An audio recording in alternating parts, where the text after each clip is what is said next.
Takes guts. You got to dig down deep to gut it out. Keep on going again and again and again until you make it happen, because you know that it's possible. Now, what do you do during the hard times, Les? Here's what you must do. Number one is you must have faith. Paul said you must have the faith to call forth those things that be not as though they were. Judge not according to appearances. Don't judge your circumstances and the possibilities for your future based upon what you have now and because of what's going on now. No, no, no, no. That's not the real reality there. What you're going through, if you're going through some hard times, it has not come to stay. It has come to pass. It's all right. Now, second thing is, repeat this after me. Something you should affirm to yourself every day. Repeat this, please. No matter how bad it is or how bad it gets, I'm going to make it. Say that to yourself every day. As I used to say to myself, when I would get up in the Penobscot building and I had to go into the bathroom and bathe in the bathroom sink, I had written on the mirror that I put up there, just paste up, and I read, no matter how bad it is or how bad it gets, I'm going to make it.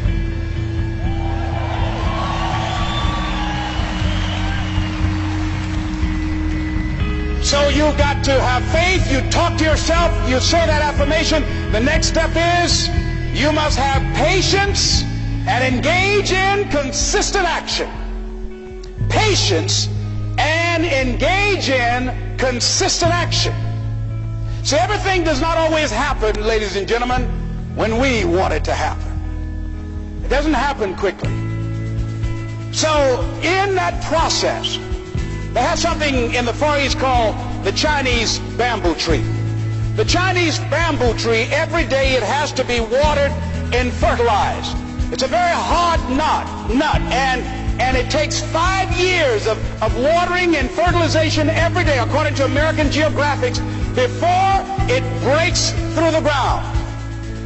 At any time, if the watering process and the nurturing and the fertilization process is stopped, the Chinese bamboo tree will die in the ground. Now, once it breaks through in that 5th year, then in 6 weeks it grows 90 feet tall. Now the question is, does it grow 90 feet in 5 years or 6 weeks?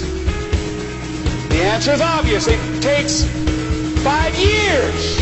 That's how long it took to grow it, to build that foundation, to nurture it, to water it, to build the reputation, to build the credibility, to learn the market, to learn people, to learn yourself, to learn the system, to learn how to do it, to figure it out. That's why you must have patience and engage in consistent action. We live in a world, ladies and gentlemen, where people want instant gratification. They want it right now. They want to be a Dexter Yeager, but they're not willing to pay the price to do what it takes to get up there where Dick Hopper is, where Bryant or Judy is. They think it was easy. No. It's simple, but it's not easy. It's a system that if you work the system, it works if you work it. But make no mistake about it, it's hard. You are the determining factor. Here's something else. It's possible you can live your dream. It's necessary that you have goals, that you write them down, that you surround yourself with a support team, that you are creative. It's you that you must take personal responsibility to make it happen. George Bernard Shaw said, the people that make it in this world look around for the circumstances that they want, and if they can't find them, they create them. It's hard. No, easy is not an option. However, ladies and gentlemen, what you will discover is that it's worth it. It's worth it.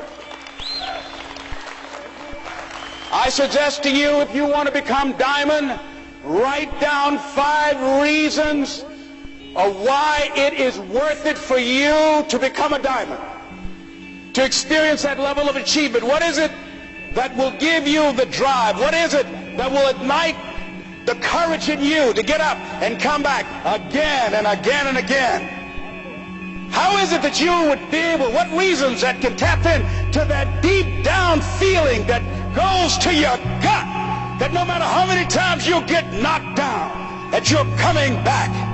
What is it? Write it down. Let me tell you something, ladies and gentlemen. You saw that picture up there, the lady, Mrs. Mamie Brown. I'm flying from here tomorrow morning to be with my adopted mother. She's 87 years young, thank God. Now I'll be with Mama tomorrow. Every Mother's Day, I don't care where I am, I go home. Mother's Day, everybody knows, November 6th, my mother's birthday, I'm home. And I try to go home as often as I can. When I started and left Miami pursuing my dream, because I knew that as long as you work for someone else, they are controlling your destiny. I didn't want anybody signing my paycheck but me. I knew that it was going to be difficult. I knew it was going to be hard. But every time I thought about giving up, and there were times I did, because where I am, ladies and gentlemen, it's a long shot. You think being a diamond is a long shot? This is a miracle. This is a long shot. And I had people laughing at me. Les, you're talking about being a motivational speaker? You have no college training. You were labeled educable, mentally retarded. You failed twice in school. They put you back from the 5th grade into the 4th grade, and you failed in the 8th grade. You've never worked for a major corporation, and you are going to become independently wealthy. Right. They laugh. They're going to laugh at you. People are going to laugh at you. But let me tell you, I believe in revenge like Frank Sinatra. He said the best revenge is massive success.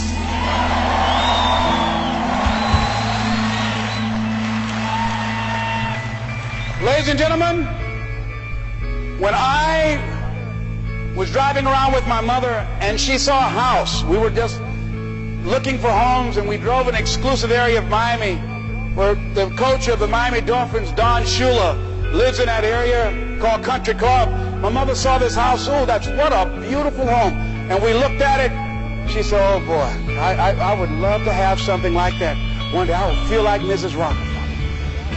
I said, you like that, Mom? I said, yeah. I said, oh, we just kept driving. I did not let my mother know at that time that I had it etched in my mind that I was going to do whatever number of meetings, whatever number of contacts, whatever number of calls I had to make, whatever it took to make that become a reality. And the day that I drove to that house and said, Mama, you remember that house you saw? We got out the car. I said, yes. I said, I really know the people that live there. She said, you do? I said, yeah, let me take you in and show it to you. And then I couldn't contain myself anymore when I got around and helped her get out of the car. And I took her and I said, Mom, I gave her the keys. Over 5,000 square feet. Large size Olympic pool, 12 feet deep. On a golf course, basketball court. I said, Mama, this is for you. And ladies and gentlemen, to see my mother walk around this house, this woman who only has a 3rd grade education, never had any children of her own.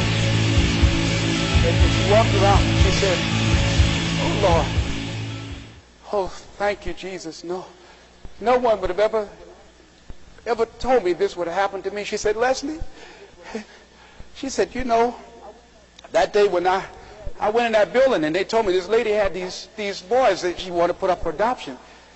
And I told them, I said, I'll take them. And she said, ladies, she said, raise your hand and swear to me 2 things. I said, what is it? She said, swear to me you won't separate them. She said, oh no, I swear. I'll keep them together, I swear. I've never had no children, I swear I'll keep them together. She said, swear to me, lady, that you won't ever tell them about me. She said, I'm married and I got pregnant while my husband was at war. She said, swear to me you won't tell. She said, I swear I won't tell. She said, okay, you can have them. She said, when I came out that house and I was looking at y'all, she said, I didn't know how I was going to do it. She said, I was working at the M&M cafeteria.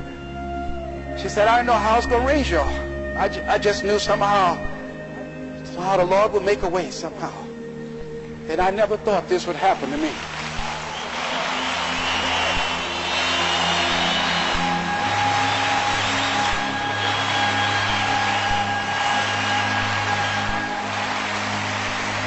And I know. And during those moments when it's hard, not only must you have patience and engage in consistent action, but you must turn to a power greater than yourself and just say, Lord, whatever I face today together, you and I can handle it. And I know some way and somehow you'll make a way for me.